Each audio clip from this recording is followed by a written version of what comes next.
Hello friends, pixel lab মডিফিকেশনের অষ্টম পর্বে আপনাদের সবাইকে অনেক অনেক স্বাগতম।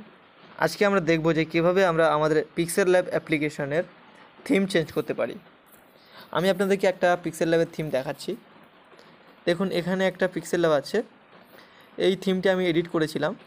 এর থিমটা ছিল গ্রিন থিম। গ্রিনের উপরে বেস করে অনেক কিছু সব কিছু করা হয়েছে। এটা দেখতে পাচ্ছেন।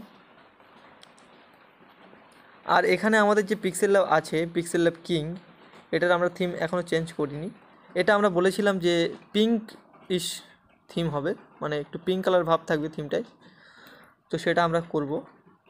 তো থিম চেঞ্জ করার আগে আমাদের একটা কাজ করতে হবে, সেটা হলো আমাদেরকে নোটপ্যাডে লিখে নিতে হবে যে কোন জায়গার কালার কি এবং সেখানে আমরা কি কালার ইউজ করতে চাচ্ছি। যেমন ধরুন, এখানে header and footer dark blue, মানে আমি এই যে কালার, এখানে দেখুন এই যে উপরের অংশটা এটা হচ্ছে হেডার, উপরের অংশটা হচ্ছে হেডার এবং নিচের এই অংশটাকে বলা হয় ফুটার। তো এই হেডার এবং ফুটারের যে অংশটি, এটা পুরোপুরি কালো না, ডার্ক ব্লু, মানে কালো, ব্লু রং কালো করা হয়েছে। তো সেটা এখানে দেখাচ্ছে। তো আমরা এখানে যে কালারটি ইউজ করবো সেটা হচ্ছে লাইট পিঙ্ক। তো আমি কি করেছি, প্রথমে ডার্ক ব্লু যে কোডটি এখানে লিখে নিয়েছি এবং আমরা যেটা ইউজ করব লাইট পিঙ্ক, এটা এখানে লিখে নিয়েছি। তো এগুলি আমরা কোথায় পাবো সেটা আমাদের আগে বের করতে হবে। তো এর জন্য আমাদেরকে এই যে ডেভ টুল প্রো এই অ্যাপ্লিকেশনটিকে ডাউনলোড করতে হবে এবং ইনস্টল করতে হবে। এবং এখানে এই যে কালার পিকার আছে, এই কালার পিকারটিকে আমাদের এনাবেল করতে হবে। করলেই আমরা এই কালার পিকারটি যেখানে নিয়ে যাব সেখানে যে কালার আছে আমাদের স্ক্রিনের উপরে সেই কালারটি শো হবে। এবং আমরা এখানে যে কালারটি রেখেছি লাইট পিঙ্ক, এটা আমরা কোথায় পেয়েছি আমি আপনাদেরকে দেখিয়ে দিচ্ছি। সবার প্রথমে আমাদেরকে এপিকে এডিটর পুরো অ্যাপ্লিকেশনটি ওপেন করতে হবে এবং এখান থেকে সিলেক্ট এপিকেতে ক্লিক করতে হবে, সিলেক্ট এপিকে ফাইল, এবং তারপরে এখান থেকে পিক্সেল ল্যাব কিং এবং ফুল এডিট অল ফাইলস, এবং এখান থেকে ফাইলসে ক্লিক করতে হবে। এবার ব্যাক করতে হবে, করে সেভ অ্যাজ প্রজেক্ট করতে হবে এবং এখানে ট্রিপল গ্রিডে ক্লিক করতে হবে, তারপরে প্রজেক্টসে আসতে হবে এবং এখানে আমরা এই প্রজেক্টটি পেয়ে যাব। এটাতে ক্লিক করে ওপেন করে নিতে হবে। এবার এখানে আসার পরে আমাদের যে কোনো একটি এক্সএমএল ফাইল ওপেন করতে হবে। তো আমি এখানে একটা এক্সএমএল ফাইল পেয়ে গেছি, অ্যান্ড্রয়েড ম্যানিফেস্ট ডট এক্সএমএল, এটাকে ওপেন করে নিচ্ছি এবং এখানে যে ট্রিপল ডট আছে এটাতে ক্লিক করতে হবে এবং তারপরে কালার প্যাডে ক্লিক করতে হবে। তো এখানে আমরা কালার প্যাড পেয়ে যাব। এবার এখানে যদি আমরা এই কালারগুলি চেঞ্জ করি, হাত দিয়ে যদি এরকমভাবে টানাটানি করি, তাহলে দেখতে পাবো এখানে কোড পরিবর্তন হচ্ছে। দেখতে পাচ্ছেন এখানে কোড পরিবর্তন হচ্ছে। তো আমরা আমাদের ইচ্ছা মতো আমাদের যে কালার লাগবে সেই কালারটা এখান থেকে, সেই কালার কোডটা এখান থেকে আমরা কপি করে নিতে পারি। তো এভাবে আমি কালার কোডগুলি এখানে আমাদের যে যে কালারগুলি আমরা ইউজ করবো সেটা এখানে লিখেছি এবং যেগুলি অলরেডি আছে, আমাদের যেগুলি অলরেডি এখানে আছে সেগুলি আমরা নিতে গেলে, সেই কালারগুলি নিতে গেলে আমাদের কালার পিকারে ক্লিক করে নিতে হবে। আমি আপনাদেরকে দেখিয়ে দিচ্ছি। কালার পিকার ওপেন করলে স্ক্রিন রেকর্ডার অফ হয়ে যাবে, তাই আমি আপনাদেরকে ক্যামেরা দিয়ে দেখাচ্ছি। তো আমাদের এখান থেকে কালার পিকারে ক্লিক করতে হবে এবং তারপরে স্টার্ট নাওতে ক্লিক করতে হবে। করার পরে আমরা যদি পিক্সেল ল্যাবটি ওপেন করে নিই, তাহলে আমরা এই যে ডটটি আছে এটাকে টেনে ধরে আমরা যেখানে নিয়ে যাই সেখানে আমরা দেখতে পাবো যে কোডের পরিবর্তন হচ্ছে। যেমন ধরুন, আমি এখানে কালো অংশটাতে নিয়ে গেলে কালার আসছে 25 এবং সাদাতে আসলে কালার আসছে এফএ এরকম। তো এরকমভাবে কালারগুলি চেঞ্জ হচ্ছে। তো আমরা এভাবে খুব সহজেই কালার কোড কপি করে নিতে পারি। যেমন ধরুন, এখানে এই যে 25 যে কালারটি এসছে শেষে 25, তো এখানে আমরা যদি সিম্পলি এই কালার কোডটার উপরে ক্লিক করি, দেখুন এখানে কালার কোডটার উপরে আমি ক্লিক করলাম আর এখানে কালার কোডটি কপি হয়ে যাচ্ছে। এখানে নিচে দেখুন এখানে কালার কোডটি কপি হয়ে যাচ্ছে, দেখা যাচ্ছে যে কালার কোডটি কপি হয়ে গেছে। তো এভাবে আমরা এখানে ক্লিক করলে আমাদের কালার কোডটি কপি হয়ে যাবে। এবার আমরা এখান থেকে কেটে দেবো, দিয়ে আমরা আমাদের নোটপ্যাডে এটাকে নোট করে নেব এবং এটা কোথাকার কালার সেটা আমাদের দেখতে হবে। এই যে নিচের অংশটা এবং উপরের অংশটা, হেডার এবং ফুটার, এই জায়গাটার কালার। তো আমি এখানে লিখে নিলাম যে হেডার এবং ফুটারের অংশটা হচ্ছে ডার্ক ব্লু। এবং শুধু এই না, এই ডার্ক ব্লু যেটা আছে এইটা যে যে জায়গায় আছে সব জায়গার কালারটাই কিন্তু চেঞ্জ হয়ে যাবে। ডার্ক ব্লু যে কালারটা এই কালারটা যত জায়গায় এই পিক্সেল ল্যাব অ্যাপ্লিকেশনের মধ্যে আছে সব জায়গায় কিন্তু লাইট পিঙ্ক হয়ে যাবে, এটা আমাদের খেয়াল রাখতে হবে। তো এবারে যে কালারটি আছে সেটা হচ্ছে আমাদের অল ব্যাকগ্রাউন্ড ব্লু। তো এটা কোন কালারটা?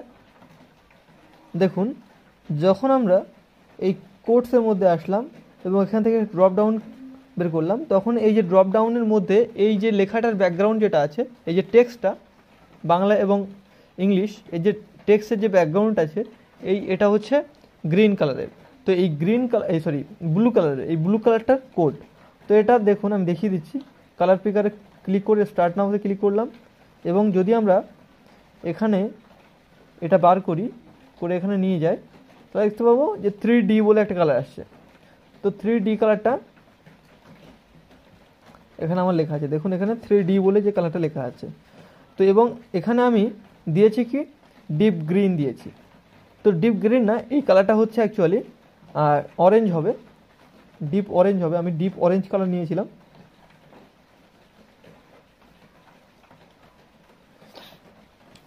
তো এভাবে আপনারা আপনাদের একটা সেকশানের নাম লিখে সেখানে কোন কালারটা আছে এবং কোন কালারটা আপনারা দিতে চান সেটা লিখে নেবেন। নিলে কি হবে, পরবর্তীতে যখন আপনারা এডিট করতে যাবেন তখন আপনারা বুঝতে পারবেন যে কোন কালারটা দিয়েছিলেন। আর যদি আপনারা নোট না করেন তাহলে কি ভবিষ্যতে যদি আপনারা আবার চেঞ্জ করতে চান তাহলে প্রত্যেকটা জায়গায় আপনাদের আবার ওই কালার পিকারটা নিয়ে দেখতে হবে, প্রচুর সময় নষ্ট হবে। তো সেজন্য নোট করে রাখাটাই সবচেয়ে বেটার। তো যখন আমাদের সব কিছু নোট করা হয়ে যাবে তখন আমরা কি করব, আমাদের কাজ শুরু করে দেব। আমরা এপিকে এডিটর প্রো অ্যাপ্লিকেশনটিতে আসব এবং এই যে সার্চ অপশানটি আছে এখানে আমাদের কালার কোডটা দিয়ে সার্চ করব। ধরুন এখানে এই যে হেডার অ্যান্ড ফুটার যে কোডটা আছে এই কোডটা আমি এখান থেকে কপি করলাম, করে এখানে পেস্ট করে দেব। দিলে দেখতে পাবো এতগুলো জায়গায় এই কোডটাকে পেস্ট করতে বলছে। তো আমরা কি করব, আমরা যে কোডটা দিতে চাই, যে কোডটা আমরা কালার প্যাড থেকে নিয়েছি, তো সেটা এখান থেকে আমরা কপি করব এবং এখানে পেস্ট করে দেব। দিয়ে এই যে আইকনটা আছে এটাতে ক্লিক করে দেবো, এটা হচ্ছে রিপ্লেস আইকন। তো এটাতে ক্লিক করলে কি হবে, প্রত্যেকটা অ্যাপ্লিকেবল হয়ে যাবে। এটা প্রত্যেকটা যে কটা আছে প্রত্যেকটা অ্যাপ্লিকেবল হয়ে যাবে। কিন্তু যদি আমরা স্পেসিফিক্যালি কোনো একটাতে করতে যাই তাহলে আমাদের এখানে স্পেসিফিক্যালি এই যে রিপ্লেস বাটন আছে এখানে ক্লিক করতে হবে। আর যদি আমরা এডিট করতে চাই তাহলে এই পেন্সিল বাটনে ক্লিক করতে হবে। তো আমরা কী করবো, সিম্পলি এখানে রিপ্লেস অলে ক্লিক করে দেবো, দিয়ে ওকেতে প্রেস করে দেবো, তাহলে এটা প্রত্যেকটাই রিপ্লেস হয়ে যাবে। তো এভাবে করে আমি প্রত্যেকটা যে কটা এখানে কোড কপি করা আছে সব কটা কোড আমি এখান থেকে নিয়ে এখানে পেস্ট করব এবং রিপ্লেস করব আমাদের যেটা দরকার সেটা দিয়ে।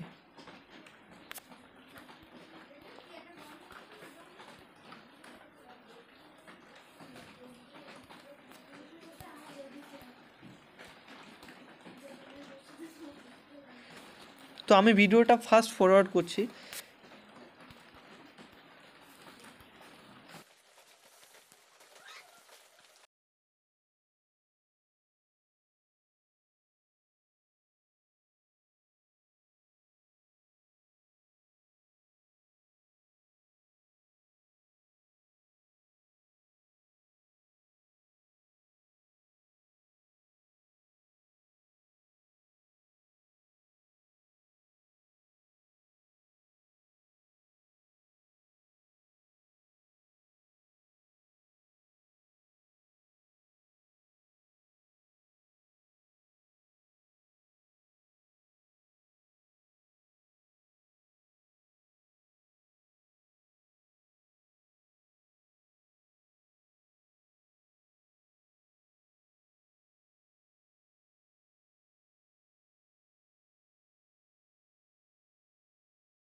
তো আমাদের সবকটা কোড কপি করে দেওয়া হয়ে গেছে।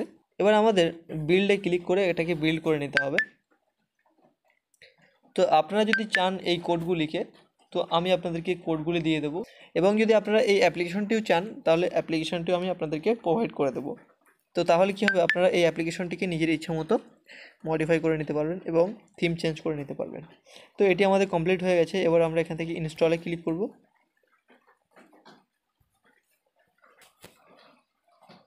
তো এখান থেকে আমি সিম্পলি এটাকে ওপেন করে নিচ্ছি। তো দেখতে পাচ্ছেন আমাদের থিমটি কিন্তু চেঞ্জ হয়ে গেছে। আমি আপনাদেরকে আগের থিমটি দেখিয়ে দিচ্ছি। এই যে পিক্সেল ল্যাব বলে যেটি ছিল, এটি আমার আগের থিম ছিল এবং এর পরের থিম এটি হয়ে গেছে। তো কোথায় কোথায় পরিবর্তন হয়েছে আপনারা দেখতে পাবেন। যেমন দেখুন এখানে যে কুইক লোগোটি আছে এখানে পরিবর্তন হয়েছে, কুইক লোগোর এখানে যে ব্যাকগ্রাউন্ড সেটা পরিবর্তন হয়েছে, এবং আপনারা যে কোর্সে আসলে এখান থেকে এই যে ব্যাকগ্রাউন্ডটা ছিল টেক্সটের ব্যাকগ্রাউন্ড সেটা চেঞ্জ হয়েছে। দেখুন আগে কিন্তু এটা ব্ল্যাক ছিল, ব্লু কালার ছিল, সেখান থেকে এটা এখন অরেঞ্জ কালার হয়ে গিয়েছে। এবং প্রত্যেকটা জায়গাতে এই যে ড্রপ ডাউন মেনুটা আছে এটা কিন্তু চেঞ্জ হয়েছে। দেখুন এই যে ড্রপ ডাউনটা এটা কিন্তু চেঞ্জ হয়েছে। এবং একটা জিনিস, এই যে প্রজেক্ট ব্রাউজারটা আছে মাই প্রজেক্ট, এখানে আসলে এটা চেঞ্জ হয়ে গেছে। আগে যেটা ছিল সেটা হলো এরকম ছিল ব্ল্যাক কালারের, কিন্তু সেখান থেকে এটা এখন লাইট ইয়েলো কালার হয়ে গেছে। এবং আমরা যদি টেক্সটে চলে আসি এবং টেক্সট থেকে একটা টেক্সট নিয়ে নিই এবং ফন্টে আসি, তাহলে দেখতে পাবো এখানে এই পরিবর্তনটা হয়েছে। উপরে আছে ব্রাউন কালার এবং নিচের দিকে আস্তে আস্তে হালকা ব্লু পিঙ্ক এরকম একটা কালার এসছে। এবং আরও একটা জিনিস, সেটা হলো যখন আমরা কোনো শেপ নিই কিংবা কোনো পিকচার নিয়ে ক্রপ করি, তো ক্রপের যে অংশটা এটা কিন্তু চেঞ্জ হয়েছে। এই যে ক্রপের অংশটা এটা আমাদের চেঞ্জ হয়ে গেছে। দেখুন উপরে রেড কালার এসছে, নিচে রেড কালার এসছে, এবং তার নিচে এই যে এটা আছে আমাদের ইয়েলো কালার। তো এভাবে আমরা চেঞ্জ করেছি। তো আশা করছি আপনারা বুঝতে পেরেছেন যে কীভাবে আপনাদের পিক্সেল ল্যাব এর থিম চেঞ্জ করতে পারবেন। ভিডিওটি ভালো লাগলে অবশ্যই লাইক এবং শেয়ার করবেন এবং আমার চ্যানেলটিকে সাবস্ক্রাইব করবেন। ধন্যবাদ বন্ধুরা।